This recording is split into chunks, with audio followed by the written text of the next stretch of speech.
President Olusegun Obasanjo is remembered for many things in modern Nigerian political history. One of them is setting up the structures for fighting corruption and economic crimes, the twin cancer undermining the nation's developmental aspirations.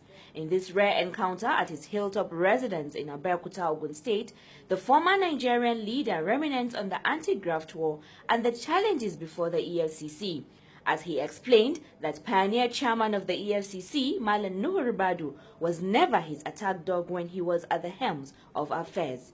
He also spoke about the corruption controversies surrounding his number 2 while in office and reasons why he cannot visit the United States. He added that he conceded to his vice presidential candidature in 2003 because of political exigency. Hear him.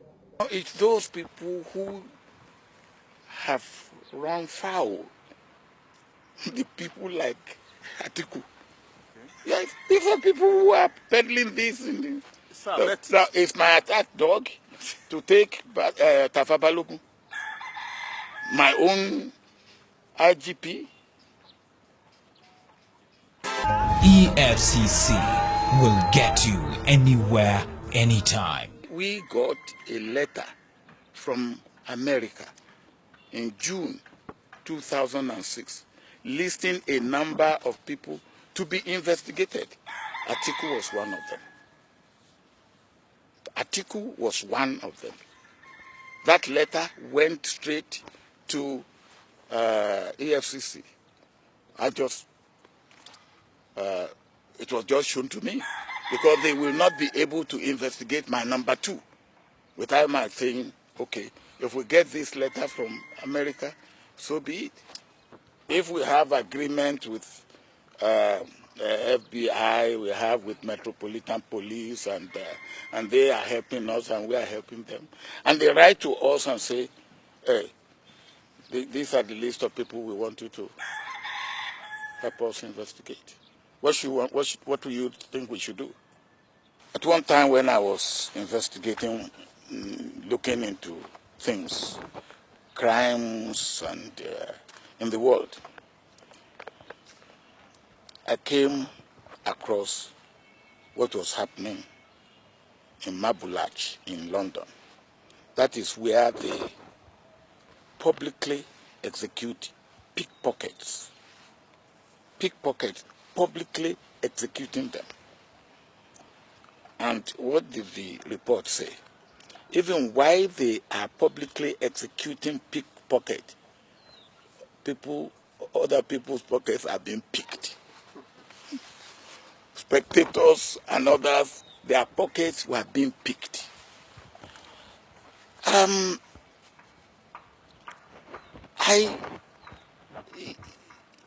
When I was there,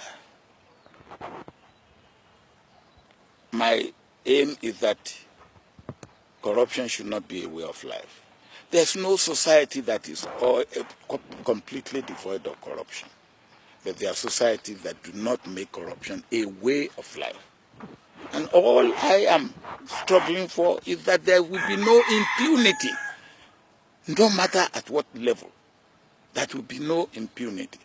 Anybody who wants to fight corruption must be like Caesar's wife, above board. Totally. Totally.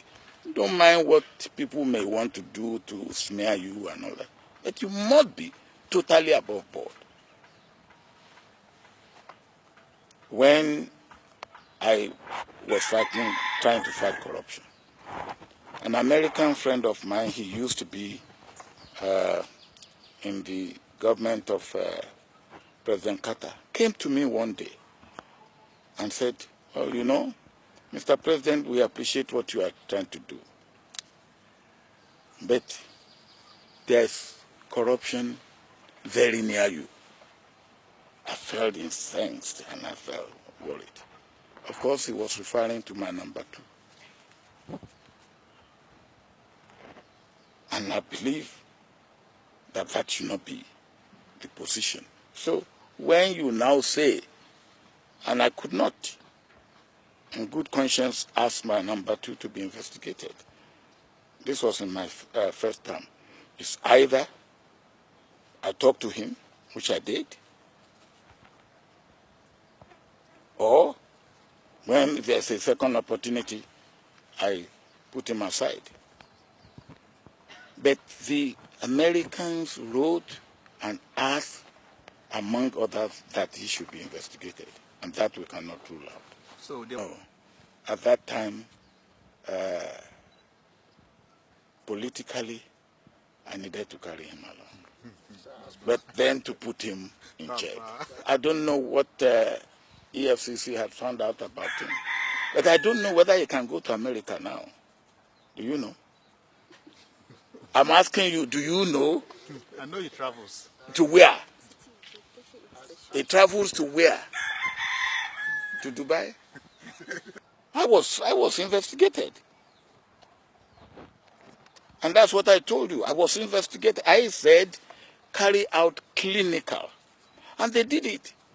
Well, all the people on my farm and all that, they went to them. One of them was telling me the other day that they called him 3 times. And they came to take a statement from me. And they even made sure that they did not submit that report to me. They waited until I left and updated their report after going around the world and saying, look, this is the report. So, nobody should be above board in corruption. I came to power as a farmer, and I left as a farmer.